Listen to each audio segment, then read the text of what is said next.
আমি এত করে বললাম আমি পারবো না শালিকে আমি উঠিয়ে নিতে পারবো না, তারপরে আমার কথা ওরা শুনলো না। বলেন তো দেখি আপনারই বলেন তো দেখি, আমার শরীরটা হলে কি মানুষের শক্তি থাকে শরীরে? হ্যাঁ, এক ধরনের মূলা দেখেন না, যে অনেক মোটা মোটা মূলা, অনেক বড় বড় মোটা মূলা, কিন্তু ভিতরে কাটলে দেখা যায় ফুমের মতন। আমার শরীরটা ঠিক তেমনই। হ্যাঁ, আমি কোনো কিছু আলগাতে পারি না, কিন্তু মারামারির দিক দিয়ে স্পট আছি, এক ঘুষিতে নাক ফাটাই তারি। কিন্তু আমি কিন্তু যখন নাকি কুলে লইছি, বিশ্বাস করেন না, আমার ধুম এমন ভাবে আটকাইয়া যাইতাছে, আমি কিছু করার নাই। লাস্ট পর্যন্ত দেখেন কি অবস্থা, আমি ফেলেই দিলাম না পারতে।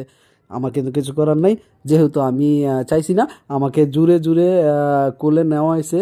আমি এত রিকোয়েস্ট করে বলছি, না না আমাকে দিও না, আমি পারবো না, আমি পারবো না, আমি উঠাই নিতে পারবো না। না, তারা বললো না, দুলাভাইকে নিতে হবে, নিতে হবে, দুলাভাই কোলে করে নিয়ে যাবে।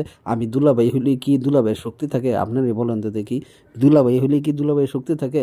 তারা কিন্তু এই জিনিসটা বুঝলো না। যাই হোক, আপনারাই বলেন, এটা কি তাদের ঠিক হয়েছে? আপনাদের কমেন্টে অবশ্যই জানিয়ে যাবেন। সবাই ভালো থাকবেন, আল্লাহ হাফেজ।